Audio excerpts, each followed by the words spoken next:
Welcome our YouTube channel GS with आंसू।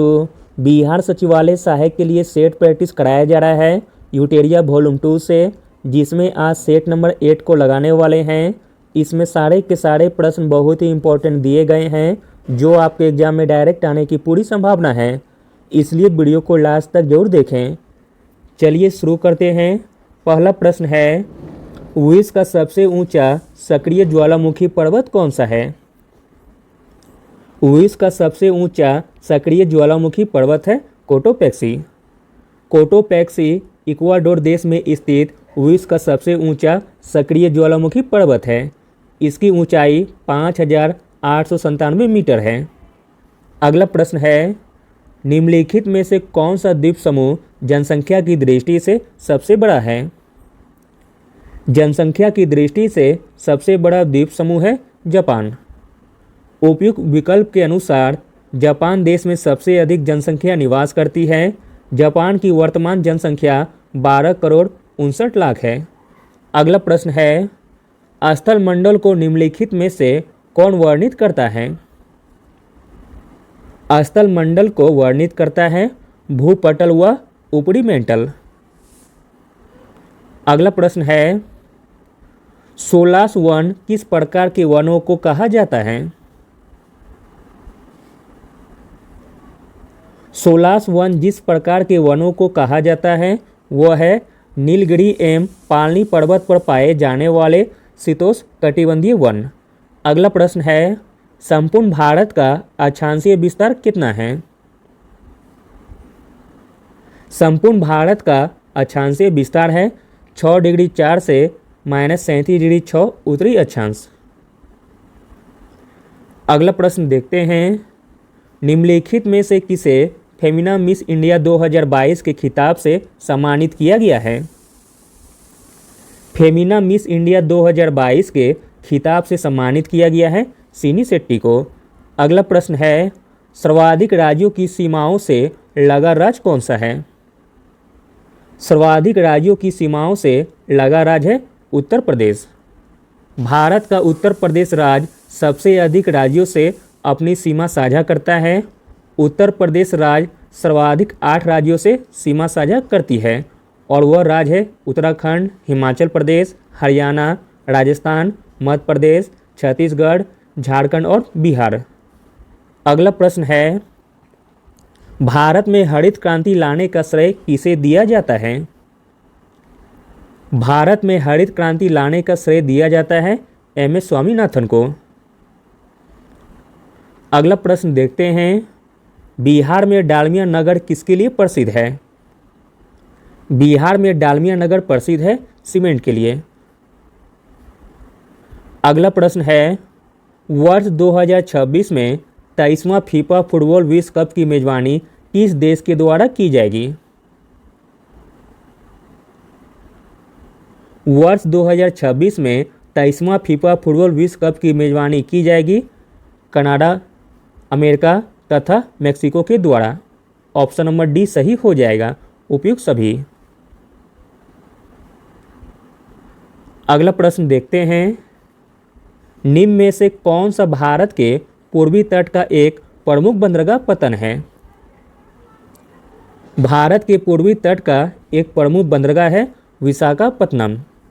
कोलकाता, हल्दिया, पारादीप, विशाखापत्तनम, चेन्नई, एन्नोर एवं तूतीकोरन पूर्वी तट के प्रमुख बंदरगाह हैं, जबकि मुंबई, कांडला, न्यू मंगलोर एवं कोची पश्चिमी तट के प्रमुख बंदरगाह हैं। अगला प्रश्न है, वाणिज्यिक स्तर पर रबर का उत्पादन भारत के निम्नलिखित में से किस राज्य समूह में होता है? तो दोस्तों वह राज्य है केरल, तमिलनाडु, तब कर्नाटक। वाणिज्यिक स्तर पर रबर का उत्पादन करने वाले भारत के 3 प्रमुख राज्य हैं। पहला है केरल, दूसरे स्थान पर है तमिलनाडु और तीसरे पर है कर्नाटक। अगला प्रश्न है, निम्नलिखित में से किस राज्य के साथ त्रिपुरा सीमा साझा करता है?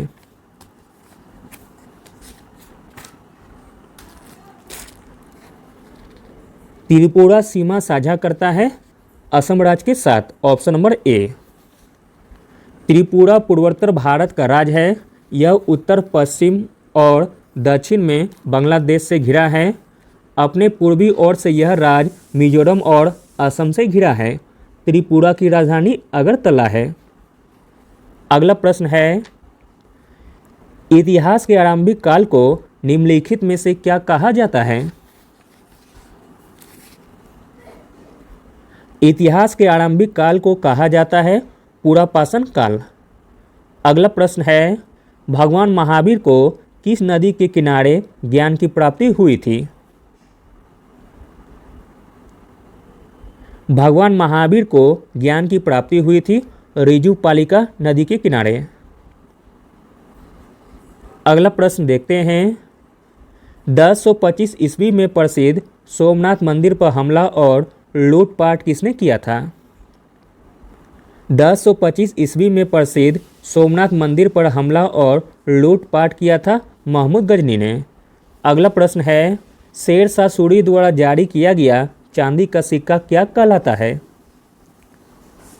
शेरशाह सूरी द्वारा जारी किया गया चांदी का सिक्का कहलाता था रुपया।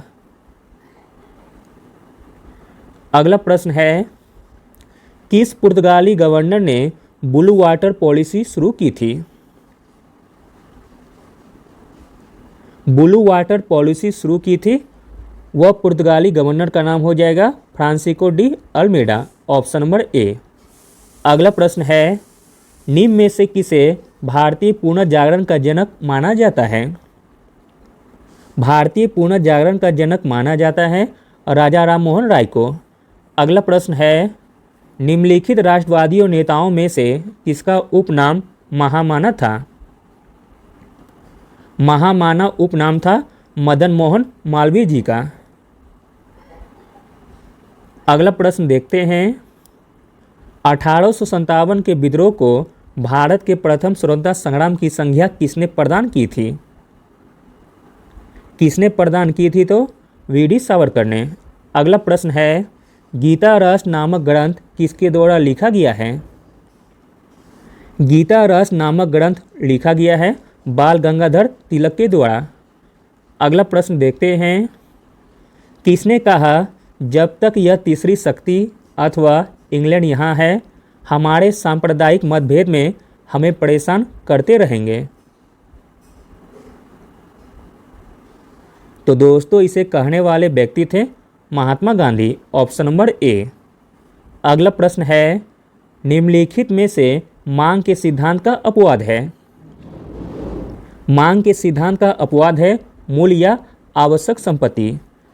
अगला प्रश्न देखते हैं, निम्नलिखित में से किस देश को वर्ष 2022-23 के लिए अंतर्राष्ट्रीय समुद्री संगठन परिषद के सदस्य के रूप में चुना गया है? तो दोस्तों भारत देश को वर्ष 2022-23 के लिए अंतर्राष्ट्रीय समुद्री संगठन परिषद के सदस्य के रूप में चुना गया है। अगला प्रश्न देखते हैं, गिनी गुणांक का प्रयोग किसके लिए किया जाता है? इंपॉर्टेंट प्रश्न है।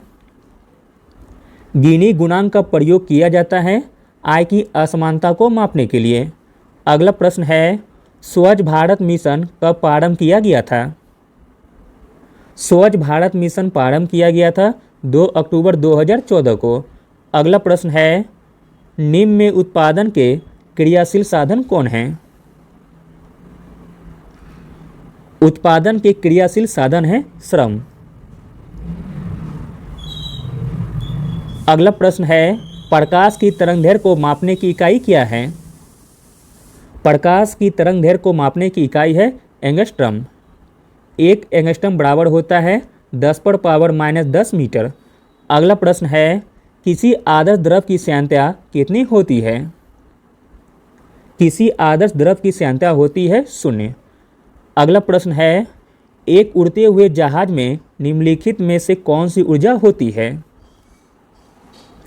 एक उड़ते हुए जहाज में ऊर्जा होती है स्थितिज एवं गतिज ऊर्जा दोनों।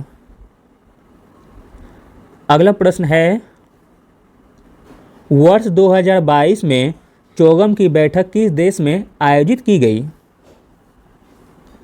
वर्ष 2022 में चोगम की बैठक आयोजित की गई रवांडा में। अगला प्रश्न देखते हैं। परावर्तन के नियम के अनुसार आपतन कोण परावर्तन कोण के सदैव बराबर होता है। अगला प्रश्न है, परमाणुओं के उप परमाणु कण हैं।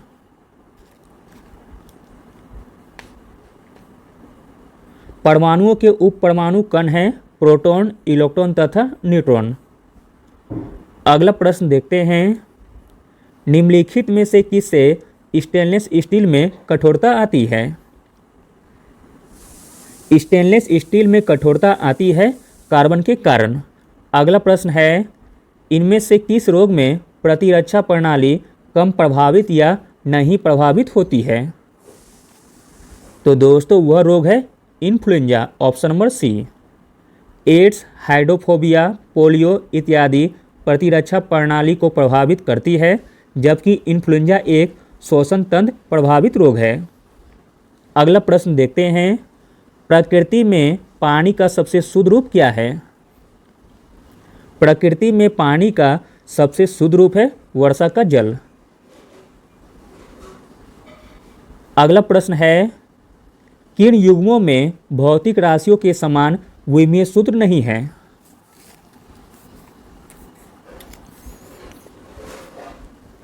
भौतिक राशियों के समान विमीय सूत्र नहीं है, वह है बल एवं दाब का, जबकि कार्य एवं ऊर्जा, आवेग एवं संवेग तथा भार एवं बल, यह तीनों के भौतिक राशियों के समान विमीय सूत्र हैं।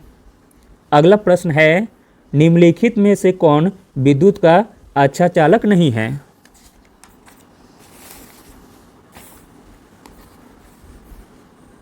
विद्युत का अच्छा चालक नहीं है ब्रोमीन। अगला प्रश्न है, डाउन सिंड्रोम है आनुवांशिक रोग, ऑप्शन नंबर बी। अगला प्रश्न है, शरीर का सबसे कठोर भाग कौन है? शरीर का सबसे कठोर भाग है दांत का एनामिल। अगला प्रश्न है, निम्न में से कौन से युग्म का सही मिलान नहीं है?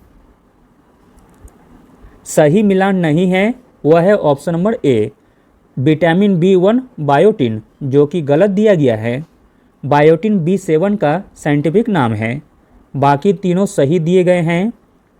विटामिन B3 का रासायनिक नाम नियासिन है। विटामिन B12 का रासायनिक नाम साइनोकोबालामिन है। विटामिन K का रासायनिक नाम फिलोक्विनोन है। अगला प्रश्न है, निम्नलिखित में से कौन सी कोशिका मानव शरीर की सबसे लंबी कोशिका है? मानव शरीर की सबसे लंबी कोशिका है तंत्रिका कोशिका। अगला प्रश्न है, निम्नलिखित में से कौन सी आहार नालिका है? इसमें आहार नालिका हो जाएगी ईसोफेगस। आहार नालिका को ईसोफेगस यानी कि ग्रास नली भी कहा जाता है, जो मुंह के जीभ के पिछले हिस्से से प्रारंभ होकर आमाशय तक जाती है। अगला प्रश्न देखते हैं। गुर्दे की संरचनात्मक एवं कार्यात्मक इकाई क्या है? गुर्दे की संरचनात्मक एवं कार्यात्मक इकाई है नेफ्रॉन। अगला प्रश्न है, इंसुलिन की कमी से होता है? इंसुलिन की कमी से होता है मधुमेह रोग। अगला प्रश्न है, निम्नलिखित नोबल गैसों में से कौन सी वायु में नहीं पाई जाती है? वायु में नहीं पाई जाती है radon gas, option number A. अगला प्रश्न देखते हैं। निम्नलिखित देशों में से किसमें कुल औद्योगिक क्षेत्रफल के कम से कम 60% भाग पर वन बनाए रखने का संवैधानिक प्रावधान है? तो दोस्तों वह देश है भूटान। अगला प्रश्न है, नादिर शाह का आक्रमण निम्नलिखित में से किस मुगल बादशाह के समय हुआ था? नादिर शाह का आक्रमण हुआ था मोहम्मद शाह के समय। अगला प्रश्न देखते हैं। निम्नलिखित में से सबसे कम आबादी वाला नगर है? सबसे कम आबादी वाला नगर है वेटिकन सिटी। अगला प्रश्न है, सवा किस देश की गुप्तचर संस्था है? सवा गुप्तचर संस्था है ईरान देश की। अगला प्रश्न है, विश्व पर्यटन संगठन का मुख्यालय कहाँ स्थित है? विश्व पर्यटन संगठन का मुख्यालय स्थित है मैड्रिड में। Option number B. विश्व पर्यटन संगठन की स्थापना 1925 में हुई थी। इसका मुख्यालय स्पेन के मैड्रिड में स्थित है। विश्व पर्यटन दिवस 27 सितंबर को मनाया जाता है। अगला प्रश्न देखते हैं, वर्तमान में राष्ट्रमंडल के सदस्य देशों की संख्या कितनी है? वर्तमान में राष्ट्रमंडल के सदस्य देशों की संख्या है 54। अगला प्रश्न देखते हैं, शेरशाही मस्जिद कहाँ स्थित है? शेरशाही मस्जिद स्थित है पटना में। शेरशाही मस्जिद पटना बिहार में स्थित है। इसको परवेज शाह ने बनवाया था। अगला प्रश्न देखते हैं, वर्ष 1907 के सूरत अधिवेशन में कांग्रेस में नरम दल एवं गरम दल के बीच विभाजन का निम्नलिखित में से कौन सा कारण नहीं था? तो दोस्तों, जो कारण नहीं था वह है संविधान सभा के गठन की मांग। और जो कारण थे उसे भी देख लीजिए। स्वराज की मांग थी, राष्ट्रीय शिक्षा नीति की मांग थी तथा बहिष्कार की मांग थी। अगला प्रश्न है, छऊ किस राज्य का लोक नृत्य है? छऊ लोक नृत्य है झारखंड राज्य का। छऊ एक लोक नृत्य है जो पश्चिम बंगाल, उड़ीसा एवं झारखंड राज्य में प्रचलित है। अगला प्रश्न है, बिहार विद्यापीठ की स्थापना कब की गई थी? बिहार विद्यापीठ की स्थापना की गई थी 6 फरवरी 1921 को और इसकी स्थापना की गई थी महात्मा गांधी जी के द्वारा। अगला प्रश्न देखते हैं, भारतीय संविधान का जनक किसे माना जाता है? भारतीय संविधान का जनक माना जाता है भीमराव अंबेडकर को। अगला प्रश्न है, भारतीय संविधान का कौन सा अनुच्छेद धर्म, वंश, जाति, लिंग और जन्म स्थान के आधार पर भेदभाव पर रोक लगाता है? तो दोस्तों, वह अनुच्छेद है अनुच्छेद 15। अगला प्रश्न देखते हैं, भारत के संविधान में नीति नियंत्रक सिद्धांतों के शामिल किए जाने का मुख्य उद्देश्य क्या है? भारत के संविधान में नीति नियंत्रक सिद्धांतों के शामिल किए जाने का मुख्य उद्देश्य है सामाजिक एवं आर्थिक लोकतंत्र स्थापित करने के लिए।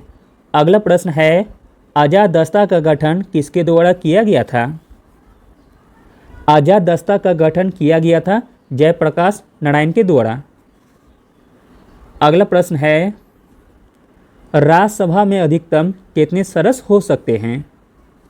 राज्यसभा में अधिकतम हो सकते हैं 250 सदस्य। अगला प्रश्न है, नौसेना विद्रोह निम्नलिखित में से किस जहाज से शुरू हुआ था?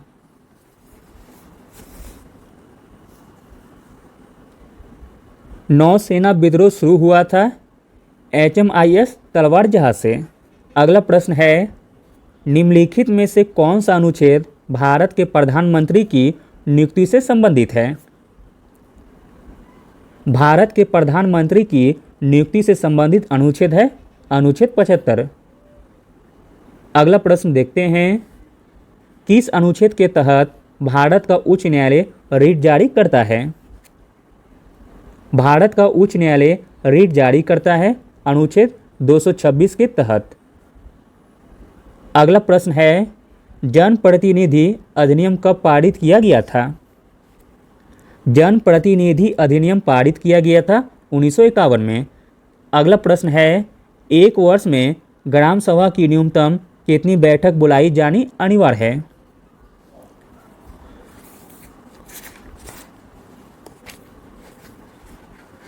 तो दोस्तों, एक वर्ष में ग्राम सभा की न्यूनतम 4 बैठक बुलाई जानी अनिवार्य है।